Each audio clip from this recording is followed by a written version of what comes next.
Welcome back. You're watching HFO-TV. HFO-TV is co-sponsored by J.R. Johnson LLC, specialists in multifamily restoration and repair work. Gantry Incorporated, the nation's largest independent mortgage banking firm. Welcome back to HFO-TV. I'm Greg Frick, partner and founder of HFO Investment Real Estate.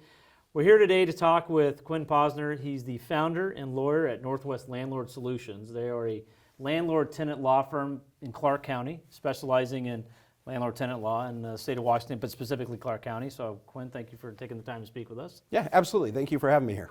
So I know there's been a lot of, since kind of COVID and we're coming out of it, there's been a lot, landlord-tenant law has been on kind of everybody's radar who's in the industry, but it'd be great to kind of get your take on some of the things we're seeing legislative-wise moving into 2023, specifically in Clark County and Washington. And, we kind of talked a little bit off camera about some of the things you hear in the state of Washington may not actually apply to, Clark County, but we'll kind of get into that in some detail. But maybe give the audience who don't know you a little background on, Sure. how you got to this place, and maybe a little quick plug for Northwest Landlord Solutions. Sure, no, I appreciate that. So as mentioned, my name is Quinn Posner, the attorney and the founder of Northwest Landlord Solutions. We only represent landlords. Okay. I've been an attorney in Clark County since 2001. Started as a prosecutor, cut my teeth with a lot of trial work, moved into the civil side. Then in 2013, I stepped into landlord-tenant law. Gotcha. So I've been building my landlord-tenant practice for the last 10 plus years, and have also been the legal advisor for the Clark County Rental Association for that period of time, and I continue to be so. You had mentioned changes that have been occurring, obviously, in landlord-tenant law in the state of Washington, which is codified under RCW 5918. So that is our Residential Landlord-Tenant Act, which is different than 5920, which is what we deal with mobile homes, our manufactured home communities. Right, so there's a separation there. Absolutely. And 5918 is where we've seen the lion's share of all of these changes. So I think that's what we need to focus on today. By way of a little bit of background, what's been going on with the legislative process, prior to COVID, landlord-tenant law in 5918 was relatively stable. Yes. For decades in the state of Washington. However, once COVID came along, that changed. And there was supposed to be a soft landing coming out of COVID because, as you may recall, we dealt with a lot of not only federal moratoriums for a period of time, which have been struck down, but we were also dealing with state moratoriums and whatnot. Just to give you a little idea, 2021 is where we saw huge changes, and I'm sure that's been covered, and I know I've discussed that on some podcasts and whatnot. Right. Huge changes came out of the 2021 session. One of the main proponents of these changes has been Senator Patty Kuderer out of Bellevue. She's been one of the chief sponsors of a lot of these bills, and I believe she's the head of the Housing Committee for the Senate. Correct. It's in the Senate for the state of Washington. Got Correct. it. Okay. So we had a lot of those changes in 2021. Then we had a lot of changes. Well, I don't want to say a lot of changes, but we've had some changes in the 2023 legislative session as well. However, we have such a fantastic lobby, fantastic lobbyists that work for the industry.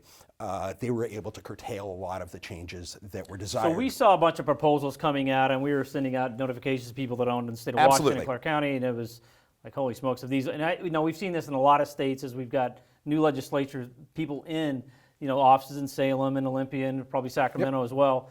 There's a lot of bills that get thrown out. That doesn't necessarily mean it's law. So you've got to kind of track those as what actually comes. Was there amendments put in place? So that's good to hear that we were able to, maybe move the pendulum a little bit over to the, more center, I would say. Exactly, and most of the bills that were introduced in this last session were killed.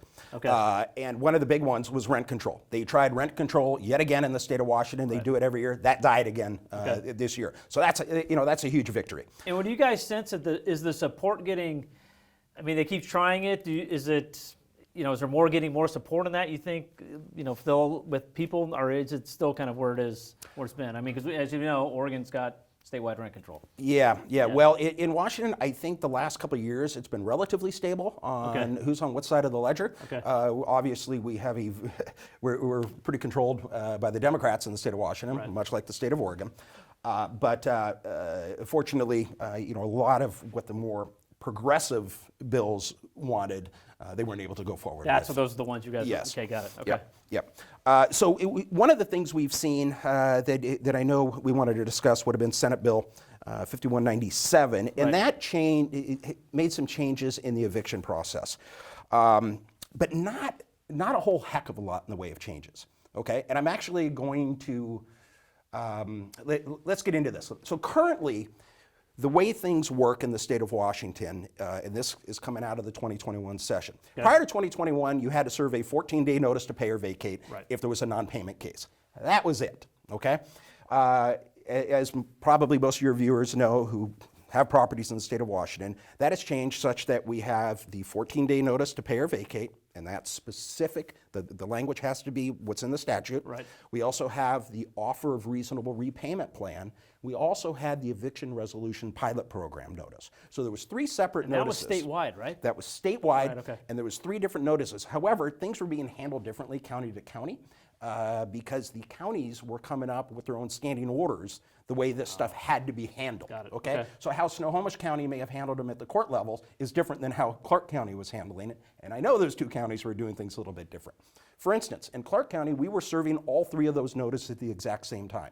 And what those notices basically said was you can either pay or vacate within 14 days, or you can accept the offer of reasonable repayment plan, and there was certain criteria that was required within that repayment plan, or you can engage in the eviction resolution pilot program. You were delivering those all at once? We would deliver them all at once, where they weren't doing that in places like Snohomish County, where I believe they were requiring the offer of reasonable repayment plan first. Then once that 14 days ran out of that, then you could serve the other notices, which was just dragging things out. However, there was nothing in the statute that requires you to do all of those at once. Our court agreed with us and allows us to serve all 3 at the same time. Okay. So that is how everything's been processing effectively since November 1st of 2021, which is when Clark County effectively came out of the moratorium. Governor Inslee did have his bridge extension, but in order to take advantage of what he was allowing during that bridge extension, you had to have an operational rental assistance program in your county. We actually had a great one with Council for the Homeless. They were doing a fantastic job, probably the best job in the state of getting rental assistance funds out, but they didn't meet the Attorney General's definition of operational, because their portal wasn't open 24/7, is my understanding, to accept applications. They would accept the amount of applications that they could handle, go through the shutdown, go through those, and then once they were helped all those, then they would open back up. So it wasn't until November of 2021 that we got going in Clark County, whereas some other counties were moving in July of 2021. Wow. Okay. So anyhow, since July 2021, we've been operating with those notices. One important thing that came out of all this as well, do you remember back at the end of March, I believe it was the end of March of 2020, when Congress, federal Congress, came out with the CARES Act. All right? And that had the initial 120-day moratorium. There's also some language under that discusses a 30-day notice, or not a 30-day notice, but you have to provide a tenant 30 days of notice before they can be removed from the property. So that's basically all it says. And by the way, the heading of this section talks about temporary moratorium on evictions. All right? I remember that. And so what has happened in the state of Washington is during the pandemic, I actually put a listserv together with some of the top landlord attorneys in the state, and we were discussing all of this, and we came out with a form of notice to satisfy the CARES Act. To satisfy the federal CARES Act. Absolutely. Okay. Well, there was a case last fall coming out that was Sherwood Auburn LLC versus Paisan. Okay. This was up in the, I believe, Seattle or Puget Sound area, where the trial court ruled, the tenant argued that you can't just give me some sort of notice saying I don't have to be out for 30 days. Because really, in the state of Washington, the only one who can force someone out is the judge. And we know the whole process takes more than 30 days. Oh yeah, we know that. The tenant argued, I'm entitled to a 30-day notice to pay or vacate. The trial court disagreed, so it went to the Division I Court of Appeals. And you have to think of Washington having 3 divisions. You basically have, I believe it's, you get Pierce County north and over to the mountains and over to the ocean. That's Division I. Lewis County south to the border, over to the mountains. That's Division II. Eastern Washington is Division III. Got it, okay. So it goes to the Division I Court of Appeals, who basically rules, yes, you have to serve a 30-day pay or vacate, which to me isn't what the CARES Act said, but that's how this judge ruled it. So Effectively, what that has done is if you're a covered property under the CARES Act, you're smart to serve the 30-day notice to pay or vacate instead of a 14-day notice to pay or vacate. Okay. If you're in Division 1, you have to do it. Because of the ruling on Division 1? Absolutely. On the appellate side, okay. Because we're in Division 2, that ruling is persuasive authority. It is not binding authority. The judge who handles our unlawful detainers is actually not fully in agreement with that ruling. Interesting, okay. So she will allow a 14-day notice to pay or vacate if you have a proper CARES Act notice. The problem is no one knows what that is. Right. So we've been counseling all the attorneys, and there's effectively 3 of us who are the major attorneys who work in Clark County. We've been counseling our clients to just serve the 30-day notice to pay or vacate because you have to do the offer of reasonable repayment plan, you have to do the ERPP, or the Eviction Resolution Pilot Program notice, and you have to wait for that certificate of compliance to come out of the Dispute Resolution Go ahead Center. and give them the 30 days. And that's going to take more than 30 days anyhow. So why tempt fate? Right. And why, you might just be creating issues for yourself. Interesting, okay. Well, now we're getting to the point where the offer for reasonable repayment plan by statute ends with any rents that have accrued through April of 2023. So let's say you are a landlord in the state of Washington, your tenant was current on rent through April. May rolls around, they don't pay May rent. You only have to serve the pay or vacate notice, 14 or 30, right, depending on your CARES Act. Right.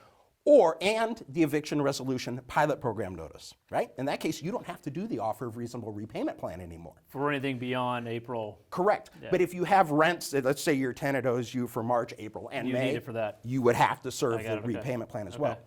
Now, the Eviction Resolution Pilot Program, by statute, sunsets at the end of June. Interesting, okay. So that's gone. And I know there's been a question that the other statutes within 5918 that discuss what you have to do with your notices, there was other language in there that discussed, you got to give notice to the Dispute Resolution Center. That was supporting 5918-660 that was dealing with the Eviction Resolution Pilot Program. Okay. That's one thing that was actually removed from Senate Bill 5197. So that'll be gone. That's gone out of Senate, and so that's going to be gone. All right, which is actually something that was good that came out of Senate Bill 5197. Okay. So the major takeaways are: come July 1st, no one has to do the ERPP or Eviction Resolution Pilot Program notices any longer. Through the whole state, or just throughout the whole state? It's done. Okay. Right. The offer for reasonable repayment plan, like I said, you don't have to do it unless you have rents through April of 2023. Right, okay. Now, that is state law. Is there the possibility that you're going to have some municipalities or some cities in the state that are going to tweak it? Yeah, and that's one of the problems we're having in the state of Washington that we're really seeing in the Puget Sound region and Spokane. We're really not seeing it in Clark County. So that is to say that you'll have cities, you could have Redmond versus Bellevue versus Seattle versus Tukwila, whatever it may be.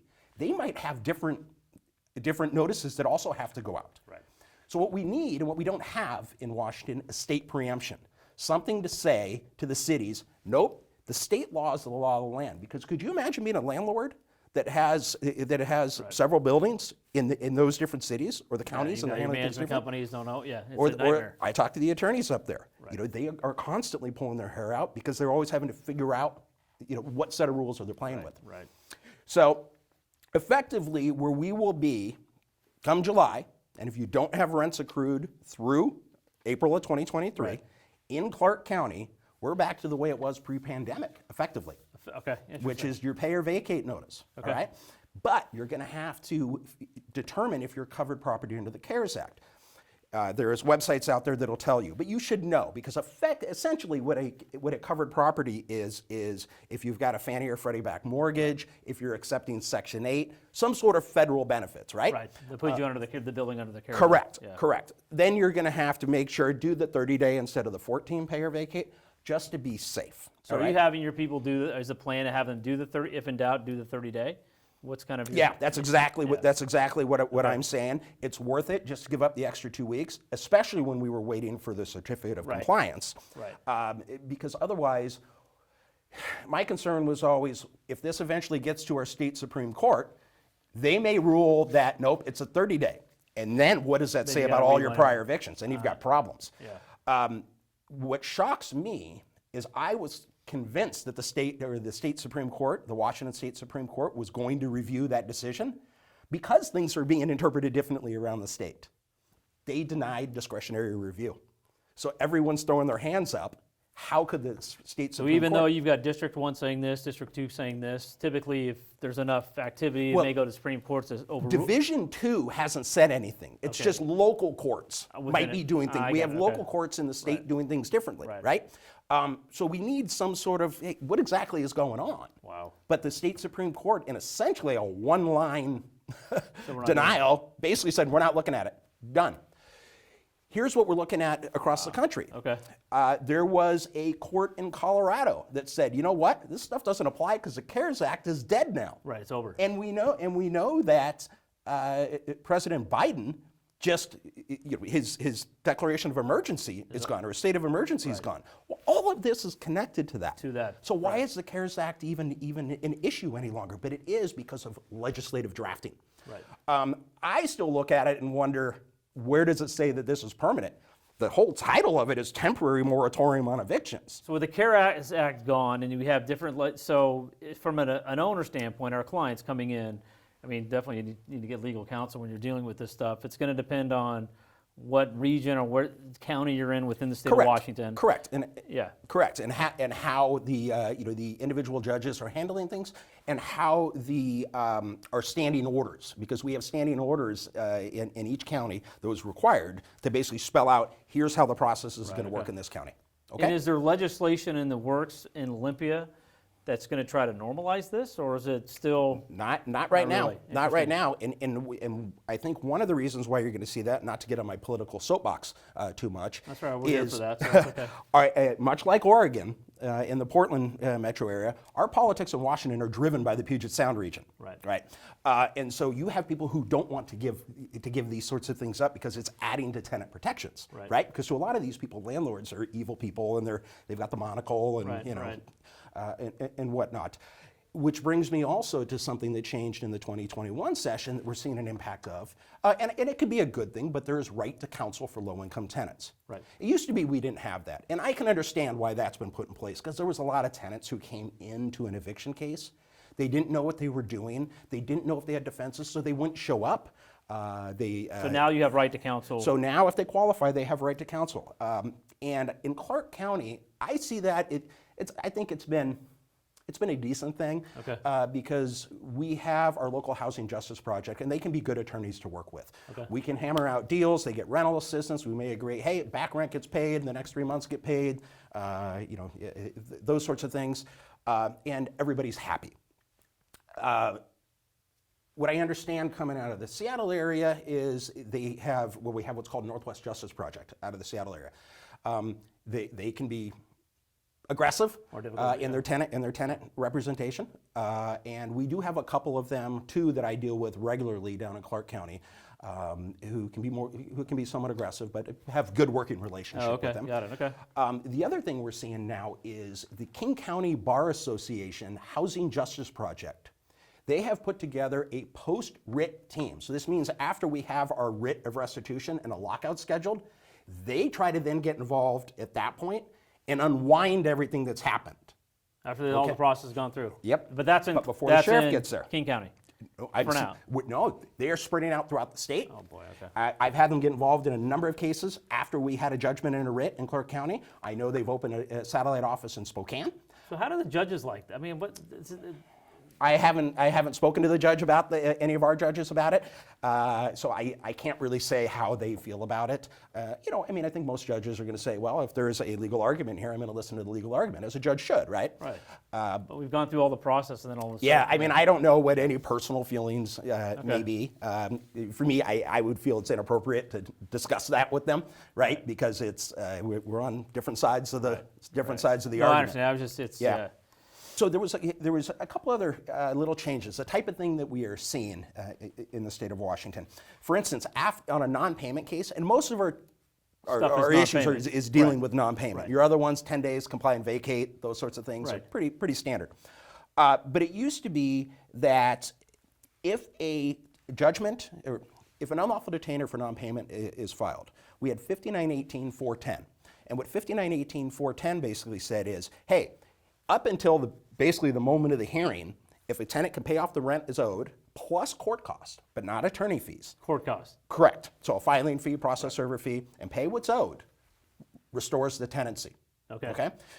After, up to the day of court. Correct. Basically up to right before the judgment's entered. Okay. And then there was another subsection of 410 that stated that after a judgment is entered, a tenant has 5 court days in which to pay off the amount of judgment. Okay. And then that would be that would restore the tenancy.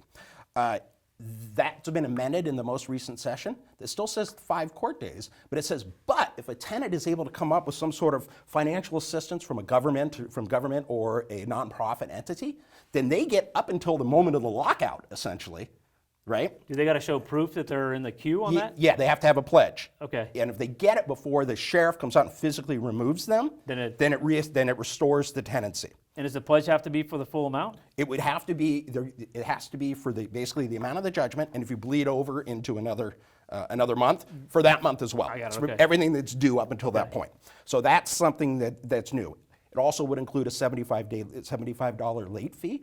In the state of Washington, a judge and an unlawful detainer cannot award any more than $75 in a late fee in totality. Completely. Correct. Okay. Doesn't mean the tenant doesn't owe it to you, and you can go get it through other means, security deposit, collections, whatever. The judgment. Correct. So those are some important changes because we're seeing a lot of that sort of stuff.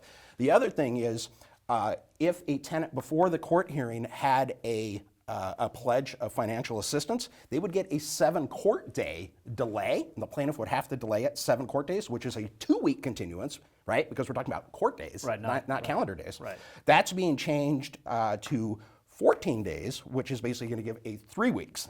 Going to give 3 weeks with a pledge. If they have the pledge of financial assistance, and then it's a question of what the pledge is. Right. And so there's some changes along those lines. That's going to be pretty important. There's been some changes for how you have to handle your accounting for damages after a tenant vacates. Okay. The amount of time you have is going from 21 days to 30 days, but you're going to have to put a lot more information in. So it's important. For the final accounting. Correct. So you're going to have to talk to your attorney about what needs to go on. Right. So there's other changes like that, which is why it's really important to make sure you have an attorney who's really dialed in on this stuff, and not someone who tries to practice landlord-tenant on a whim, because you can't take a flyer on this stuff. You have to know what's going on. You have to stay up on it because it's constantly changing. And the other thing we always tell everybody is you got to make sure you've got updated forms. I mean, you've got. Absolutely. I mean, if you're not using the most recent, I mean, there may be some change in the statute. It's just going to get you in trouble. So. Yep, I can't tell you the number of times I have had clients come in, normally mom and pops, who will say, "Hey, look, I've done a great job. I didn't need you to do my notices, and I got the certificate of compliance out of the Dispute Resolution Center. Will you file the eviction for me?" And I look at them and say, "I can't do it. You've used the wrong form. The DRC doesn't look at these other ones. They're just handling the mediation if the tenant wants to engage." Wow. So yeah, very important that a landlord, has a good attorney, knows the law. This is a business. It needs to be treated like a business. And the one thing I've always tell a lot of the mom and pops is be friendly with your tenants, but don't be friends with them. Because a lot of times they're going to walk all over you if you give them the opportunity. That's a good piece of advice. Well, I want to thank you for taking the time to kind of enlighten. I think the big thing for owners, especially with Clark County, is there are different laws in different states and even in different, judicial jurisdictions in the state of Washington that you need to get good representation, which you're very well versed in. And I want to thank you too for all the advocacy work you're doing in trying to get some, I don't want to say normalization, but more clear direction, because I think when we talk to management companies and owners, we may not agree with everything, but it's the constant changing in the things that it's without a set part of rules, it's really tough to manage. Yeah. And so it puts a lot of onus on the owners and management companies. So thank you for everything you're doing down in Olympia. If you want to learn more about their firm, you can go to the website down below. And I want to thank you again for joining us on HFO-TV. Thank you. Our entire office specializes in multifamily real estate, making HFO the largest multifamily brokerage in the Pacific Northwest. Your success is our passion. Build your legacy with HFO. Call 503-241-5541 or visit our website at hfore.com for more information.